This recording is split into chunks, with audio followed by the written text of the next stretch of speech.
অন্যায় চুপ করে যদি সহ্য করেন, অন্যায় যে করে আর অন্যায় যে সহে, দুজনই কি? দুজনই সমান পাপী।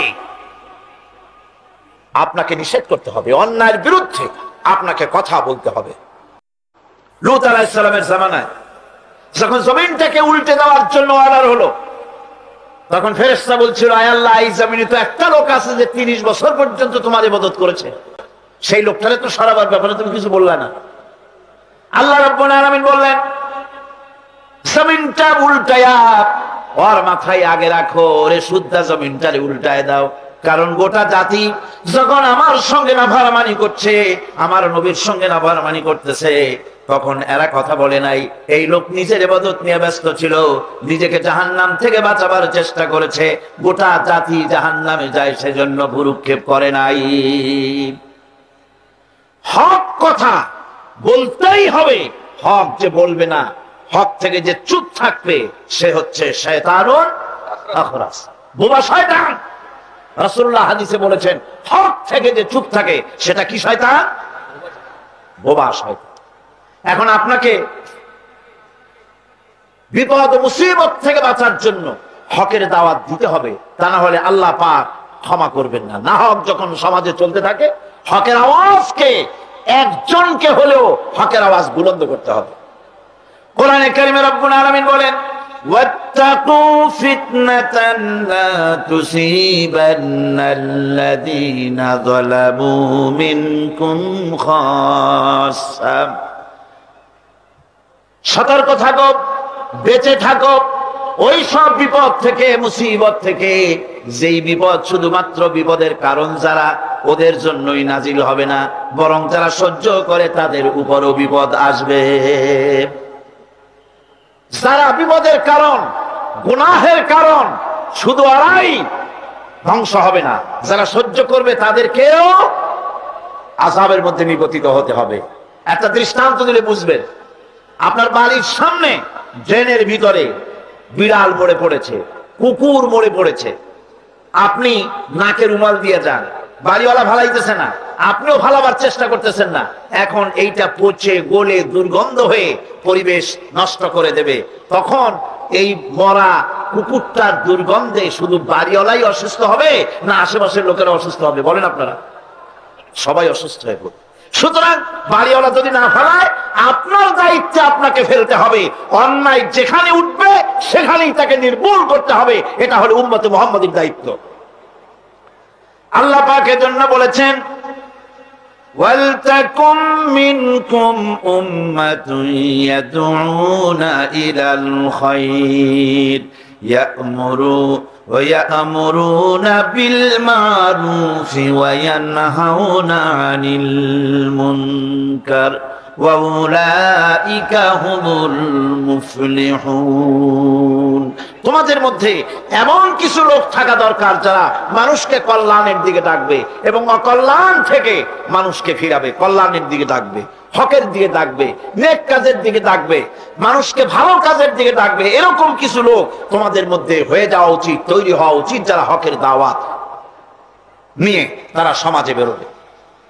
কারণ মুসলমানেরা হলো, আমাদের সম্পর্কে আল্লাহ পাক বলেছেন, কুনতুম খায়রা উম্মাতিন উখরিজাত লিন-নাসি তা'মুরুনা বিল মা'রুফি ওয়া তানহাউনা আনিল মুনকার। তোমরা হচ্ছে শ্রেষ্ঠ জাতি। আমরা কি জাতি? আমরা যে শ্রেষ্ঠ জাতি সে কথা বলার মতো হিম্মত এখন আমাদের আর নাই, যার জন্য আপনারা আওয়াজ দিলেন, যা শোনাই গেল। মুসলমানেরা কি জাতি? খায়রে উমাম, ইমামে আকওয়াম। পৃথিবীর ভিতরে সমস্ত জাতি সমূহের ভেতরে শ্রেষ্ঠ জাতি কারা? আরো জোরে বলুন। একথা কে বলেছেন? আল্লাহ পাক বলেছেন, তোমরা শ্রেষ্ঠ জাতি। তোমাদের দায়িত্ব হচ্ছে তা'মুরুনা বিল মা'রুফ ওয়া তানহাউনা আনিল মুনকার। তোমাদের দায়িত্ব হচ্ছে ভালো কাজের আদেশ করবে, অন্যায় কাজ থেকে মানুষদেরকে ফিরাবে। এটা হচ্ছে তোমাদের দায়িত্ব। এই দায়িত্ব যদি আমরা পালন করতাম, তাহলে আমাদের সমাজের ভেতরে এই অন্যায় অসত্য টিকে থাকতে পারতো না। আমরা মানুষকে ভালো কাজের আদেশ দেই না। ভালো কাজের আদেশ দিতে হলে ক্ষমতায় থাকতে হয়। আদেশ আর অনুরোধ এই দুটো কি এক জিনিস? আদেশ আর অনুরোধ দুটো কি এক জিনিস? আদেশ দিতে গেলে আদেশের জায়গায় পৌঁছাতে হয়, আদেশের জায়গায় না গিয়ে কাউকে হুকুম দেওয়া যায় না, অনুরোধ জানাতে হয়। গভর্নমেন্টের কাছে বিনীতভাবে অনুরোধ জানাই, সিনেমার অশ্লীলতার জ্বালায় টিকতে পারি না, রমজান মুবারক এসেছে, এই অশ্লীল সিনেমার ছবি নামায় ফেলা হোক, বিনীতভাবে অনুরোধ জানাই। এটা হলো অনুরোধ। আর আল্লাহ বলছেন ইসলামের ব্যাপারটা অনুরোধের ব্যাপার নয়, এটা হচ্ছে আদেশের ব্যাপার। ক্ষমতায় এমন লোক পাঠাতে হবে যে রমজান মাস এর পরে অর্ডার দেবে সিনেমার সমস্ত ছবি আর গান বন্ধ করে দাও। হোটেলের কোনো দরজা খোলা থাকতে পারবে না, কোন খাবারের দোকান মুসলমানদের খোলা থাকতে পারবে না। এটা হচ্ছে অর্ডারের কাজ। তা'মুরুনা বিল মারুফ, আমর, হুকুম, ওয়ার্ডার। অনুরোধ করে হয় না, এটা আদেশ দেওয়ার মাকামে যেতে হয়। সেই আদেশের মাকামে আমরা কি যেতে পেরেছি? পারিনি। আমাদের অবস্থা হচ্ছে মোল্লার দৌড় মসজিদ পর্যন্ত। এই কথাটা যে কে শুনাইছে আল্লাহই জানে। মোল্লা কো জো মিলা হ্যায় মসজিদ মে সেজদে কি ইজাজত, মোল্লা কো জো মিলা হ্যায় মসজিদ মে সেজদে কি ইজাজত, নালায়েক সমঝতে হ্যায় यही ইসলাম কি আজাদ।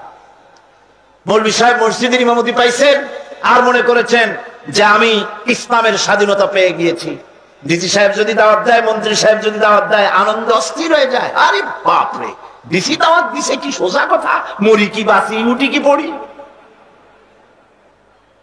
ওই জায়গা পার্লামেন্ট, সেক্রেটারিয়েট, বঙ্গভবন যেদিন কোরআনের দখলে আসবে, সেই দিন ওয়ার্ডার দিয়ে অন্যায়কে বন্ধ করা সম্ভব হবে।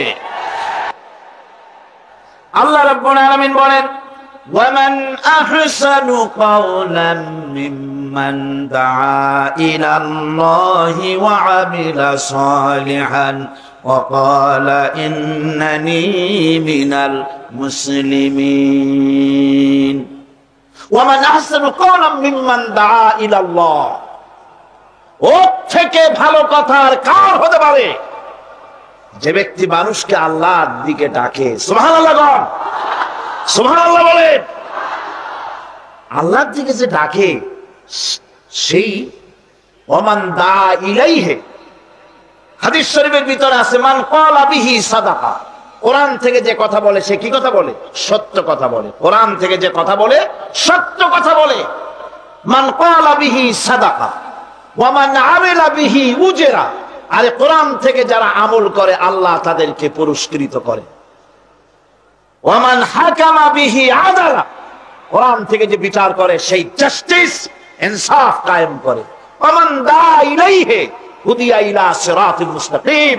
আর যারা কোরআনের দিকে দাওয়াত দেয় তাদের দাওয়াতই সহজ সরল দাওয়াত। আওলাদে রাসূল আপনাদের সামনে কোরআনের দাওয়াত দিলেন, কোরআনের পক্ষে কাজ করুন, সবাই হাত উঁচু করে আপনারা সমর্থন দিয়েছেন।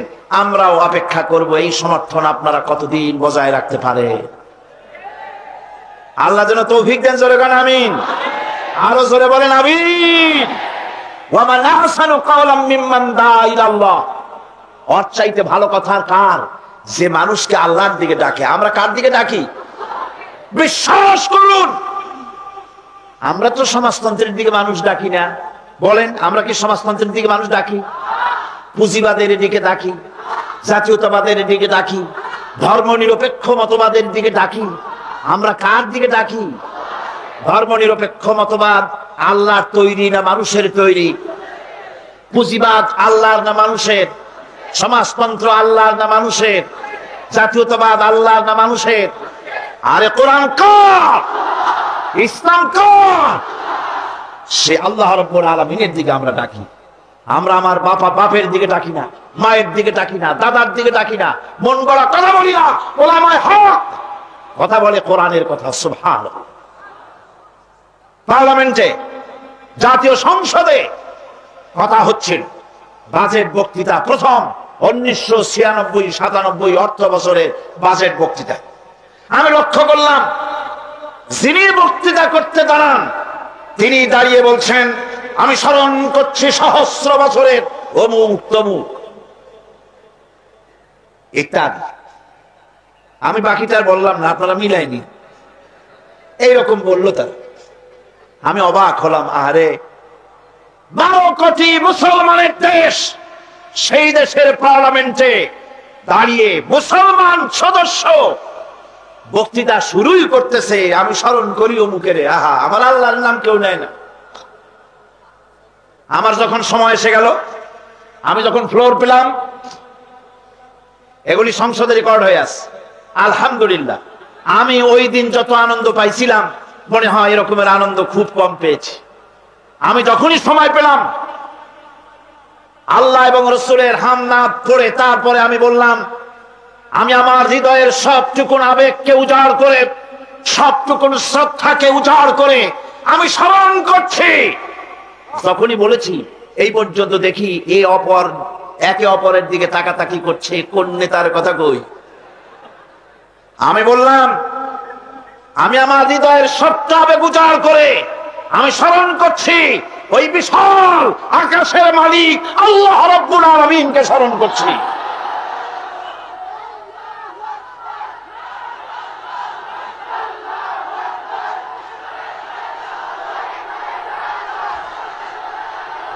আমার বন্ধুগণ,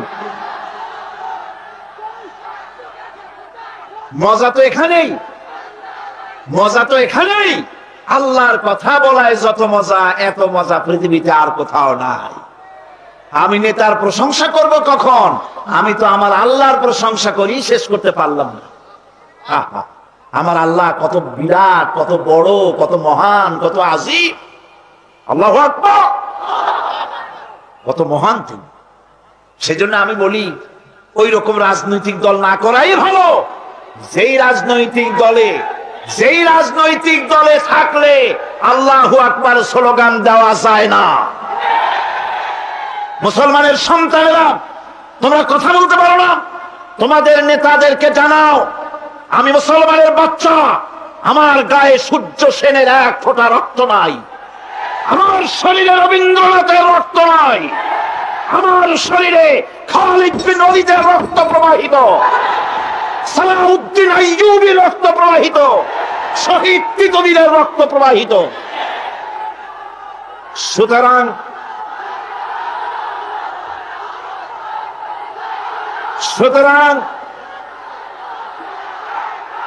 দুনিয়ার মিছিলে জনসভায় সব স্লোগান দেওয়া যাবে, নারায়ে তাকবীর আল্লাহু আকবার বলা যাবে না। এমন রাজনীতির কপালে আগুন লাগুক। আমার জন্ম যেদিন হয়েছে, আমার কানে প্রথম কি আওয়াজ শুনেছি? চিল্লায় বলতে হবে, কি শুনেছি? আমার আযানের প্রথম শব্দ কি? আমার ইকামতের প্রথম শব্দ কি? আমার নামাজের প্রথম শব্দ কি? আমার জীবনের শেষ নামাজ জানাজার প্রথম শব্দ কি? শেষ শব্দ কি? সুতরাং বঙ্গভবন, পার্লামেন্ট থেকে শুরু করে জীবনের সব ক্ষেত্রে স্লোগান তো একটাই মুসলমানদের, নারায়ে তাকবীর আল্লাহু আকবার।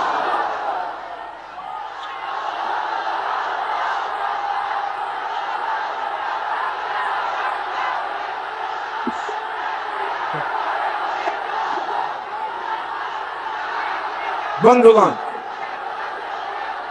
ওয়ামান আহসানু কাওলাম মিম্মান দাআ ইলাল্লাহ, ওয়ামান আহসানু কাওলাম মিম্মান দাআ ইলাল্লাহ। ওর থেকে ভালো কথা আর কার হবে যে ব্যক্তি মানুষকে ডাকে আল্লাহর দিকে। সুবহানাল্লাহ, প্রাণ ভরে কোন সুবহানাল্লাহ। আমরা কোন নেতার দিকে মানুষকে ডাকি না, আল্লাহর কসম। আমরা কোন মানুষের পূজা করি না, কোন ব্যক্তির পূজা করি না, কোন নেতার পূজা করি না, কোন নেতার দিকে মানুষকে আকর্ষিত করি না। আমরা মানুষকে ডাকি আল্লাহর দিকে, আর ডাকি বিশ্ব নবী সাইয়্যিদুল মুরসালিন আশরাফুল আম্বিয়া রাহমাতুল লিল আলামিন জনাবে মুহাম্মদুর রাসূলুল্লাহ সাল্লাল্লাহু আলাইহি ওয়াসাল্লামের দিকে মানুষদেরকে ডাকি। ওয়ামান আহসানু কাওলাম মিম্মান দাআ ইলাল্লাহ। ওর থেকে ভালো কথা আর কার হবে যে মানুষকে আল্লাহর দিকে ডাকে। ওয়া আমিলা সালিহান, আর এরপরে সে নেক কাজ করে, সৎ কাজ করে, ওয়াকালা ইন্নানি মিনাল মুসলিমিন, আর আমি হচ্ছি মুসলমানদের একজন। আমি মুসলমান তা বলছে না, কিন্তু কি বলছে? আমি মুসলমানদের একজন। এই আয়াত নাযিল হলো কখন? যখন মক্কায় মুসলমানদের উপরে অত্যাচারের স্টিম রোলার চালানো হচ্ছে। মুসলমানদেরকে চিৎ করে শোয়াইয়া আগুনের উপরে চিৎ করে শোয়েছে। আগুনের আংটা আগুনের উপরে চিৎ করে শুইয়ে দিয়ে বুকের উপরে পাথর চাপা দিয়ে রাখা হয়েছে। হযরতে খুবাইব রাদিয়াল্লাহু তাআলা মুখে খালি গায়ে দেখে একদিন হযরত ওমর বলেছিলেন, খুবাইব, তোমার পিঠের এমন অবস্থা কেন? কোমরটা এরকম চিকুন, পিঠের ভিতরে এত বড় বড় গর্ত কেন? তিনি বললেন, ওমর ভাই, তোমার কি মনে নাই ইসলাম কবুল করার অপরাধে কাফির বেঈমানেরা আমাকে মারধর করেছে, না খাওয়ায় রেখেছে, তারপরেও যখন ইসলাম আমাকে দিয়ে ছাড়াতে পারলো না, তখন আগুন জ্বালালো, আংটা আগুন বিছায় দিয়া আমাকে চিৎ করে শুইয়া দিয়া আমার বুকের উপরে পাথর চাপা দিয়া রাখলো। আগুন পুড়ে পুড়ে গোশতের মধ্যে ঢুকলো, গায়ের রক্ত আর চর্বি গলে গলে আগুনগুলো নিভে গেল। সেই যে পিঠের ভিতরে গর্ত হয়েছে, আজও পর্যন্ত পিঠের গর্ত মুছে যায় নাই। আল্লাহ পাক বলছেন, ওয়াকালা ইন্নানি মিনাল মুসলিমিন। ওই সাহাবীরা যখন নিজেকে মুসলমান বলে পরিচয় দেওয়ার অর্থই হলো সিংহ, ব্যাঘ্র, হিংস্র প্রাণীর সামনে নিজেকে সুপর্দ করে দেওয়া, সেই পজিশনে, ওই প্রেক্ষাপটে মুসলমানরা বলতেছে, ইন্নানি মিনাল মুসলিমিন, যে মুসলমান গুলারে তোমরা পিটাও, আমি ওদের একজন মুসলমান। কত বড় সাহসের কথা! যাদেরকে মারতেছো, পিটাইতেছো, আগুনের উপরে রাখতেছো, আমি তাদেরই একজন মুসলমান। সুবহানাল্লাহ। এইরকম মার খেয়ে অস্থির হয়ে তারপরে হযরত খাব্বাব বিন আল-আরিত রাদিয়াল্লাহু তাআলা আনহু রাসূল করিম সাল্লাল্লাহু আলাইহি ওয়াসাল্লামের খেদমতে হাজির হয়ে বলেছিলেন, শাকাউনা ইলা রাসূলিল্লাহ সাল্লাল্লাহু আলাইহি ওয়াসাল্লাম ওয়া হুয়া মুতাওয়াসসাদুন বুরদাতুন লাহু ফি যিল্লিল কাবা। তিনি কাবা শরীফের ছায়ায় আরাম ফরমাচ্ছিলেন। হযরত খাব্বাব বিন আল-আরিত সেখানে গিয়ে বললেন, আলা তাস্তানসিরু লানা, আলা তাদউ লানা ইয়া রাসূলুল্লাহ, হে রাসূল, আপনি কি আমাদের জন্য দোয়া করবেন না? আমরা তো শেষ হয়ে গেলাম। হুজুর বললেন, হুজুর উঠে বসলেন আর বললেন, দেখো, তোমরা এখনই ব্যস্ত হয়ে গেল। এখনই ব্যস্ত হলে তোমাদের আগে যারা দিন প্রতিষ্ঠিত করতে এখানে এসেছিল, তাদেরকে কাফেররা তাদেরকে ধরতো, তাদের জন্য গর্ত খনন করত, তারপরে তার মধ্যে কোমর পর্যন্ত ডাবাই দিত। সুম্মা ইউতা বিল মানশাব ফায়ুদাউ আলা রাসিহি ফায়ুজালু নিসফাইন, এরপরে করাত মাথার উপরে রেখে জীবিত মানুষটাকে করাত দিয়ে চিরে দুই টুকরা করে ফেলে দিত। মা ইয়াসুদ্দুহু যালিকা আন দীনে, এত বড় অত্যাচার করেও মুসলমানদেরকে আল্লাহর দ্বীনের রাস্তা থেকে এক চুলও সরাই দিতে পারে না। ওয়াল্লাহি লা ইউতাম্মান্নাল্লাহু হাযাল আমর, আল্লাহর নামে কসম করে বলছি, এমন এক সময় আসবে যখন মানুষেরা যাতায়াত করবে, সুন্দরী রমণীরা যাবে, সওদাগরেরা যাবে, টাকা নিয়ে পয়সা নিয়ে চলাফেরা করবে, লা ইয়াখাফু ইল্লাল্লাহ, আল্লাহ ছাড়া মনের মধ্যে কারো ভয় থাকবে না। সুবহান সুবহান, আল্লাহ ছাড়া কারো ভয় অন্তঃকরণে থাকবে না। এরকম সময় আসবে, ওয়ালাকিন্নাকুম তাস্তাজিলুন, আসলে তোমরা বড্ড তাড়াহুড়ো করছো, এত তাড়াহুড়ো করো না, অপেক্ষা করো, আমি নবী কসম করছি এমন সময় আসবে। রাসূলুল্লাহ ওয়াদা করেছিলেন। সেরকম সমাজ আসছিল না আসে নাই? আসছিল কিনা জোরে গণ? আসছিল। আল্লাহ পাক বলছেন, হকের দাওয়াত দিতে হবে, আর এই দাওয়াত দিতে গিয়ে কিছু পরোয়া করা যাবে না। এই দাওয়াত দিতে গেলে বিপদ আসবে, মুসিবত আসবে, কষ্ট হবে, রক্ত দিতে হবে, জীবন দিতে হবে, তার উপরে ইসলামের রাষ্ট্রের প্রাসাদ নির্মাণ হবে। এই শহরে বড় বড় বিল্ডিং আছে না? আছে কিনা? এই বিল্ডিং গুলির কাছ থেকে আপনি হেদায়েত নিতে পারেন। বিল্ডিং এর কাছ থেকে হেদায়েত নেবেন কি? বিল্ডিং এর কাছ থেকে হেদায়েত নেবেন, বিল্ডিং তৈরি করতে গিয়ে কিছু ইট ভেঙ্গে চুরে টুকরা টুকরা হয়ে মাটির তলে যেতে হয়েছে নাকি হয় নাই? মাটির তলে যে ইট গুলি গেল, সেই ইটেরা যদি বলতো আমরা মাটির তলে যাব না, আমরা উপরে থাকবো, যাতে করে বাজারের রং আমার গায়ে লাগে, এটা যদি বলতো, তাহলে বিল্ডিং কি তৈরি হইতে পারতো? বিশাল একটা বিল্ডিং, 100 তলা বিল্ডিং তৈরি করতে গিয়ে শত সহস্র ইটকে টুকরা টুকরা হয়ে মাটির তলায় বাঁধফুন হতে হয়েছে, তার উপরে বিল্ডিং এর ফাউন্ডেশন হয়ে গেল, তার উপরে বিরাট বিল্ডিং দাঁড়ায় গেল। ইসলামের বিল্ডিং যদি বানাতে চাই, ইসলামের রাষ্ট্রের ইমারত যদি করতে চাই, আপনার মতো আমার মতো হাজারো লাখো মানুষকে শহীদ হয়ে মাটির তলায় চলে যেতে হবে। এরকম শাহাদাতের উপরে ভিত্তি করে ইসলামের ইমারত গড়বে, নইলে হবে না। শাহাদাতের তামান্না দিলের মধ্যে থাকতে হবে। আছে আপনাদের শাহাদাতের তামান্না? আছে।